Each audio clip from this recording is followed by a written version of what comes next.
a delegation from the SDA Church paid a courtesy call on the eminent National Chief Imam on this very important subject matter. And their message was translated. I am the one who did the translation. And I used the language that is most understood by the eminent National Chief Imam, as I have been doing. And so he made a response that it is a petition in the right direction, knowing his spirit of mutual solidarity, mutual cooperation, mutual respect among practitioners of different religions in this country.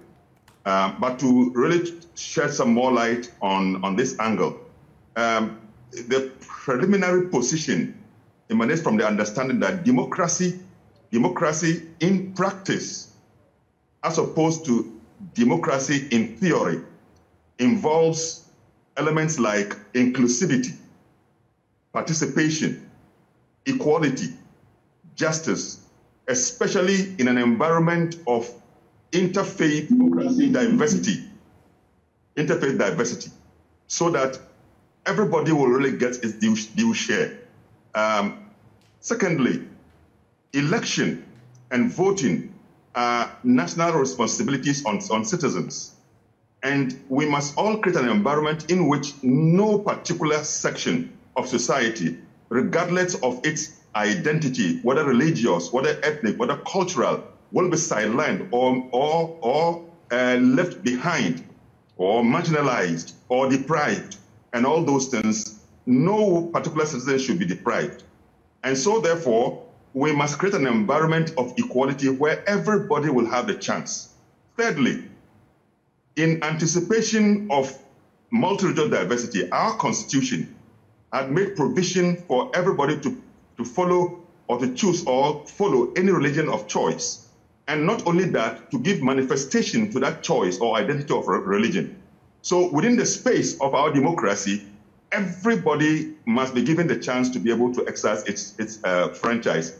That is the basis on which the Chief Imam said it is a petition well thought through, and it's also in the right direction. But let me also quickly add that for we as Muslims, Friday is not a holiday in the sense of the SDA Sabbath, because in our case, it is only prohibited to engage in worldly or mundane activity at the time when prayer has been called on Friday, up to the time of finishing our prayer.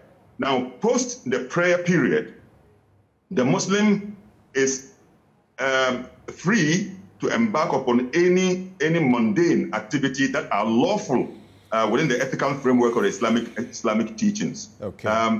So we must really create, but for the SDA, their doctrine says that on Saturday they cannot engage in any mundane activity. Right. So we must really create a space for them to be able to exert their franchise. And I think that it is within the larger space of democracy, it's a good thing to do. Right. And for someone like you coming from Codeo leadership, you would also understand this better. And the example you give with the Muslims will apply to the other, as it were, denominations of the Christendom who will go to church on Sunday, but after church, they are free to do anything. So if there were elections, they can go to church and return to vote. A Muslim can do the same thing.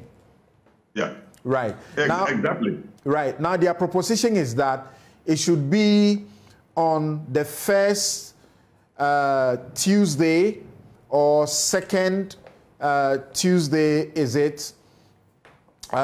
First or second Tuesday of November.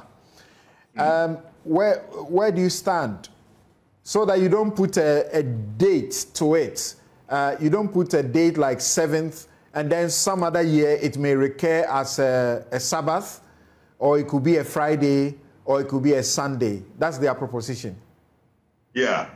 I think the idea is to avoid, to escape any of the days that are held as sacred or holy by any particular religion. That is the idea, that in order to escape it, right, so that we can create convenience for everybody. Samson, I think in this country we are worried that voter turnout is on, it has been reducing over the years. And But to really be democratic and to ensure that any person voted for as a president is really the choice of the people, really, really, in truth and in action, is the selection of the people, then we must encourage people to vote so that the voter turnout will rise. I will be glad if we are able to hit 100% voter turnout. Right.